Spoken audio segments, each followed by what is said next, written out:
Today we are in Harare, in Maubra, where we have a beautiful tomato crop that we planted on the 24th of August, and we have started harvesting it on the 4th of November. I know of many farmers who have tried tomato farming, but some have failed. But their failure doesn't mean to say tomato production or tomato farming is not profitable. I'll be talking about maximizing the greenhouse environment, specifically on tomato production.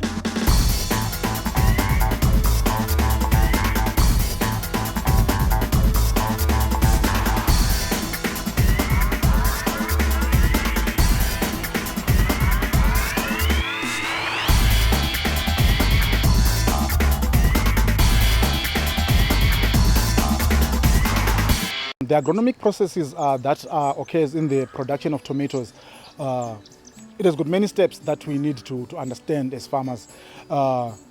The first one is we need to understand the variety that we are going to grow, its potential, its characteristics. Are we going to absorb any negativity that is going to come with the variety in our own environment, in our own space?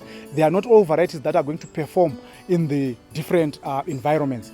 The seed selection needs to be understood. As farmers, we need to plan our days ahead before the planting date. So for the tomato, we need at least 6 weeks of raising the seedling from the nursery. We need to work with reputable seedling houses that are going to produce our seed. We need also to understand their processes on how they are going to be growing the seedling. From there, whilst we are doing the process of seedling production, we need also to have our soil tested. Our soils are going to be a paramount key because we need to understand the environment in which the crop will be growing for the next 6 to 9 months of its life. We need definitely to understand the soil properties. If there are any amendments that needs to be done, we need also to take at least 6 weeks before the planting date, so that the amendments are actually done 6 weeks prior to planting. We allow the soil to react with the amendments. It might be lime, it might be gypsum, it might be our compound fertilizers, it might be nematode control.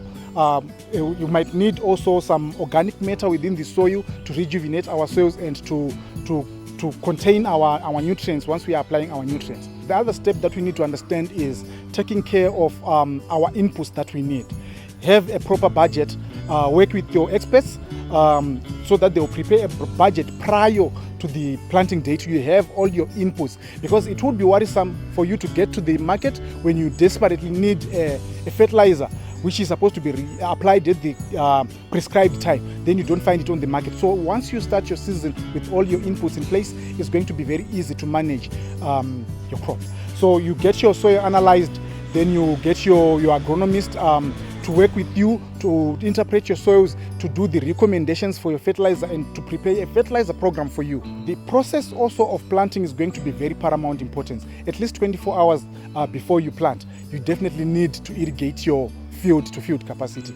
That's you need maximum moisture, so that by the day we are going to plant, the following day when we are going to plant, we are not only going to be planting in the mud.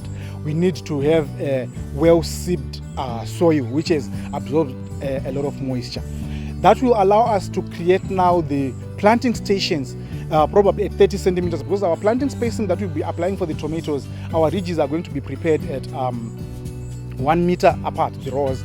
Then our in-row spacing will be 30 centimeters. We expect a root zone, or the length of the root, to go beyond 0.5 of a meter. That means 500 centimeters.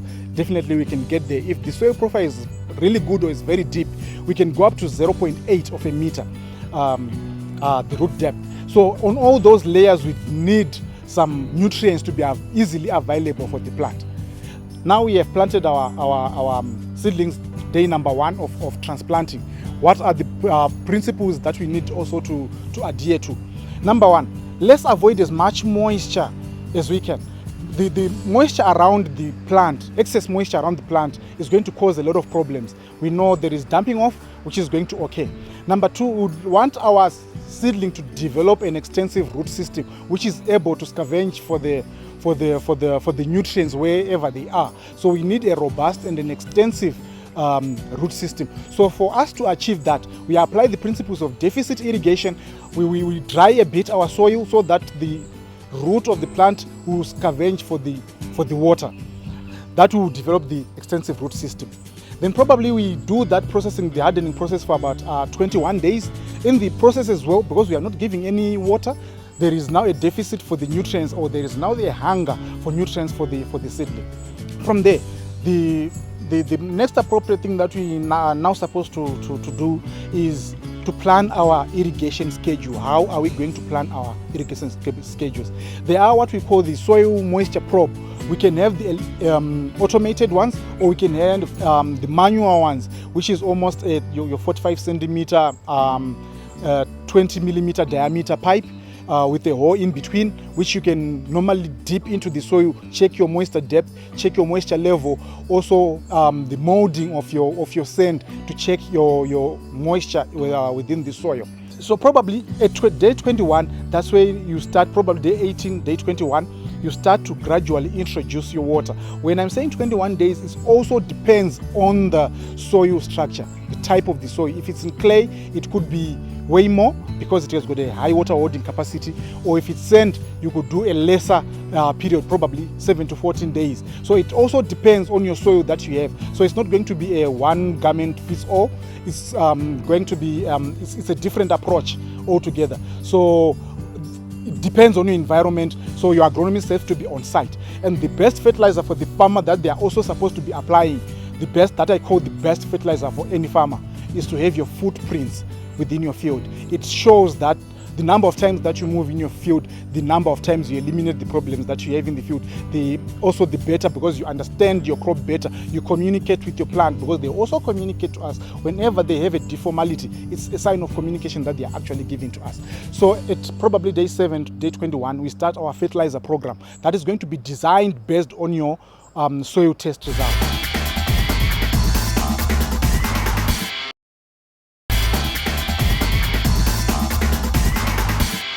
Given our soil analysis report, the soils have been analyzed, a fertilizer program has to be made. What comprises a fertilizer program for our tomatoes? The principles that I believe we need to understand is it's a 4R principle that I believe should be of paramount importance. The first R should the right type of fertilizer. Is it appropriate fertilizer? We have compound fertilizers, we have water-soluble fertilizers. What type of application do you want to do? So if you have the right type of fertilizer that needs to be applied, you'll be good. Then the right quantity. Because we have been given a soil, it has got inherent soil nutrients, but we need now to give the soil the balance. What is the crop requirement to achieve its maximum potential? So you need to understand the quantity, so it has the right quantity of that particular crop that of your tomato. Then you have the right time of application. Yeah, you need to understand the right time of applying the fertilizer. Probably you're at vegetative stage. You can't be applying a fertilizer that is required for fruiting. So you also need to understand the time in which you are applying your fertilizers. So those principles will definitely assist. So we have the time, the quantity, the right placement that we require. At what point do we need this fertilizer? Do you need to apply it as a foliar application? Do we also need to apply it is it a soil-based application? How then should we juggle around the way it's supposed to be applied? So is it the right type of application that you would want to be doing? So those 4 principles in fertilizer regime will guide. Remember, initially you would need probably a high level of your phosphorus to have a good extensive root system. You also need to work with your ammonium nitrate or your nitrogen-based fertilizers, so that you have your photosynthetic area of your plant to be very big, to absorb as much photosynthesis as possible, as much light as possible to develop your whole crop. Then micronutrients, definitely your zinc, your copper, your molybdenum, your boron, things like that. You need them in the appropriate quantities, because definitely once you apply them, in excess, they become toxic as well to your plant. You will see your crop developing, or it now limits the uptake of other nutrients. So you might have a challenge once you are applying that way. Then probably at vegetative stage, that probably about 5 to 6 weeks after you have transplanted, now you start to reduce your nitrogen levels, because once you continuously apply after the 6th week your nitrogenous applications, you now tend to reduce the keeping quality of your end product. That means you can't last for 1 week with your fruit on the shelf once you start applying as much nitrogen as possible. So you can't be applying at will your nitrogenous fertilizers. Then you start also to withdraw your phosphorus for the root development. Now we are targeting flower development. Now we start introducing our potassium based fertilizers. So then we also need to increase the firmness of our fruit. So your calcium-based fertilizers becomes also handy in this. But we also don't limit now the application of our micronutrient elements at that particular time, but they need to be balanced as well. Then at early, almost nearly to fruiting, now we need to increase the potassium levels, the calcium levels as well. Then our micronutrient probably as foliar applications, depending on the conditions and also depending on how we will be moving also in the fields. Talking about fertilizer programs for tomatoes, what is important is the farmer need to first take their soils for analysis before going for general recommendations. It is your soil results that should guide, especially in the amount of fertilizer that you are going to apply. So most of our tomato, they do well in pHs around 5.5 to 6.5. So after getting your soil results, soil analysis results, then you correct using the right type of lime. Then from there, you are also assisted by the agronomist as to the number of bags or the quantity of the basal fertilizers or the top dressing fertilizers that you may need for your tomato. But in general, when you are doing a tomato, you need fertilizers that is high levels of phosphorus and potassium in the C family, also containing some boron as well as some other trace elements. So in this case, you want compound C, you want your veg blend, you want your tobacco blend, but not cereal blends, as these cereal blends contain chlorine, which is a component that may inhibit absorption of certain trace elements. So it's important that you use the compound C's as basals. Then when you are also doing the tomato, you also need those foliar fertilizers that can supply high levels of phosphorus, like MAP. A week after transplanting, you need MAP. It's also a source of phosphorus. Then you also need some foliar fertilizers on the market that contain high levels of phosphorus as well as potassium, because soon after transplanting, you want root development, you want vigor, and all that comes from phosphorus. Then towards flowering, you need some fertilizers that contains potassium as well as calcium. So at those stages, you may have to alternate your calcium nitrate and your potassium nitrate. Your calcium is very important because we want the cells of our tomato to be strong, such that the shelf life is long. They need to also try to avoid the chances by which we can have blossom end rot in our tomatoes. So it's good, like I'm saying, you want your C family as basals. Then you want to also use gypsum at planting, because gypsum is also a source of calcium. Like now, where we are saying calcium nitrate is scarce on the market, it's good that farmers are also advised to use calcium nitrate, calcium sulfate, which is your gypsum at planting. Some of the mistakes that farmers are doing, like now on the market, like I highlighted, we have on the market a fertilizer such as 62323. This is a cereal fertilizer. It's for cereals and not for vegetables such as tomatoes or any other horticultural crops. So by using 62323, a fertilizer which I said contains chlorine, that means absorption of trace elements such as boron that you need in your crop, that you need, which supports flowering, which supports fruiting, which supports the flavor and the palate of your tomato.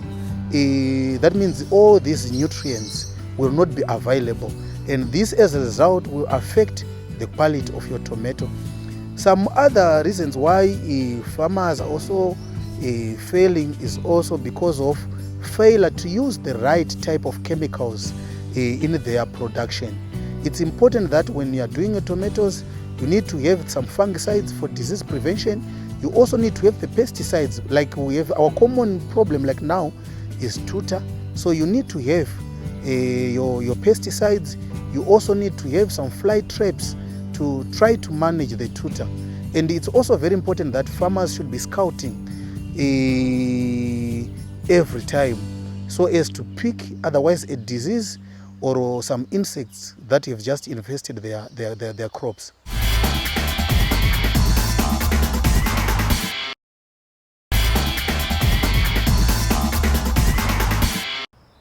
There are certain things that will also come into play for our crop as it is growing. We have issues, challenges are always bound to happen. You have issues to do with cutworms. They can also start, once you plant, you are actually inviting some pests that would come and also want to feed on your plant. So the first enemy that we normally see is the cutworms. Once you plant, they cut at the surface of the plant for lodging your crop. So you need to look into that. There are chemicals that can be used, and for your pest management, disease management, we need also to apply the principles of integrated pest management. It's not always about chemicals that is going to do the job for you. By building a greenhouse, definitely you have actually started your integrated pest management control principles by providing a physical barrier. That's a physical control method, a physical barrier whereby your pests are not going to be coming through into your greenhouse. So that's the first step. Whilst you have some openings on your greenhouse, especially the door, make sure you open the door, get in, let the door follow you as well, so that you are able to close, because they will also enter through that those places. So your pest, your tuta absoluta, your whiteflies, especially whiteflies, start to look for whiteflies at around 6 weeks, because that's where the fruit is beginning to be attracted by the flowers that are formed. Your whitefly is basically attracted by the yellow attraction that is coming from your flowers. So start looking or scouting for your whitefly. The principles of scouting: know what you are looking for in the greenhouse. Don't just get into I'm scouting. Know what you are looking for, because we have applied a crop in the greenhouse, or we put up a crop in the greenhouse. Start to move in between your crops. Check for the cutworms, any damages that have happened probably 24 hours or 12 hours after planting, 24 hours after planting. Whilst you get to about 72 hours, definitely, normally you won't see a lot of cutworms coming, because now your soil is also becoming dry. So it becomes also a potential way of managing. Another principle that you might also apply in terms of integrated pest management: don't start by doing your chemicals. Your chemicals should be the last resort. You could go for your mechanical, because we still have this early stage of the crop. You could do physical picking of the pest that you'll be identifying. You could use your traps, the pheromone traps, the yellow traps. Definitely for the whitefly at 6 weeks, apply your yellow trap. You will see your whiteflies being trapped there. Then you have your tuta. Once you put in your pheromone, your tuta pheromone on any sticky surface, you will start to see your male tuta being attracted. Once we want to destroy a clan, let's target the males. So for the pheromone for tuta, we target the male tuta so that they don't continuously reproduce. Reproduction is actually cut off. Then other pests, because for tuta, it's about the designs that are now formed on your leaf. Any deformality that is happening on your leaf, remember, it's a challenge for our crop, because it's actually reducing the photosynthetic area of our crop. That's for our tuta. So generally, then we also see some diseases that can start to occur. Concentric rings, yellow rings that start to occur at the center of our plant. We start to see our blights coming in, early blight. You could see some powdery mildew as well. Then you could also start seeing some rots in your field. Normally, these are well associated with deficiencies for micronutrient elements. That's why then definitely we start putting on our copper oxychloride. It's a micronutrient, but it also addresses issues to do with blights. You have your sulfur. Then we also need probably to limit the applications of things like sulfur, because you don't want to destroy the plastic, because once you start putting sulfur-based products on the plastic, you're actually destroying it. Then there are also biological methods of control.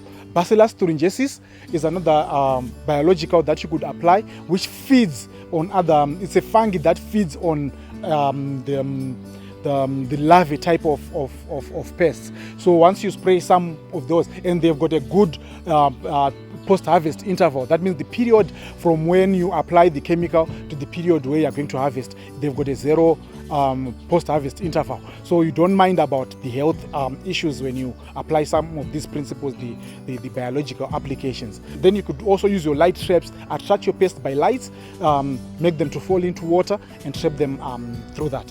So these are some of the methods. The net that is also applied on the greenhouse, it has got some deterrent, the visual deterrence on pests. They can't go through because their visuals are actually disrupted by the woven, the type of woven that has been put on the net.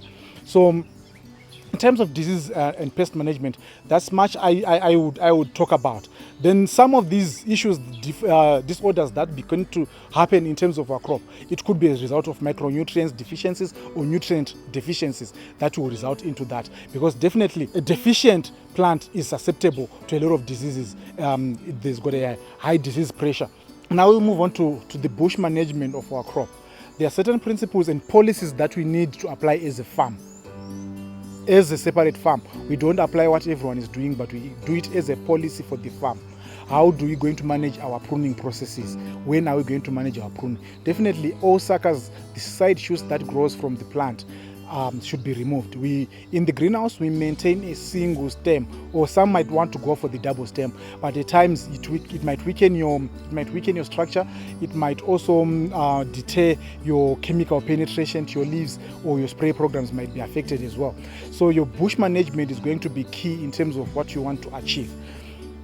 So pruning of suckers has to be done probably on a weekly basis. At about 5 centimeters of your sucker, it should be removed. Once it goes beyond your 5 centimeters, it would have consumed some of the nutrients that are beneficial for the fruit that we desire. So as a farm, we need to formulate also a policy in terms of how the pruning process is going to be taken. You want to prune your crop so that you encourage airflow in your greenhouse. If your crop is too dense, you don't have too much air flowing, and that will stifle the growth of your crop. Number 2, you want to remove dead material. If you have leaves that are already dying due to diseases or due to pest attack, you can actually prune them to remove all that. But you need to do it in a hygienic manner. Number 3, you want to prune your crops so that you encourage penetration of your chemicals. So if you're spraying any fungicides or pesticides and you want a full cover spray with less leaves, you can achieve that easily. So those are the 3 most important ways of pruning your crop. And how do you do that? You make sure that you have a sterile or a disinfected tool, whether it's a scissors or a blade, and you cut the leaves at least 1 centimeter away from the main stem.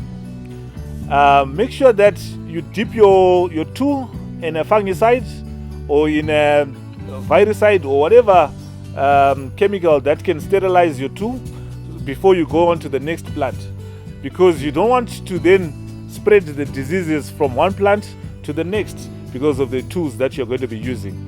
And after every operation of handling your leaves, you also need to come again with a fungicide cover to spray the plants so that you don't expose your plants to fungal diseases or any other diseases that would be in your airspace.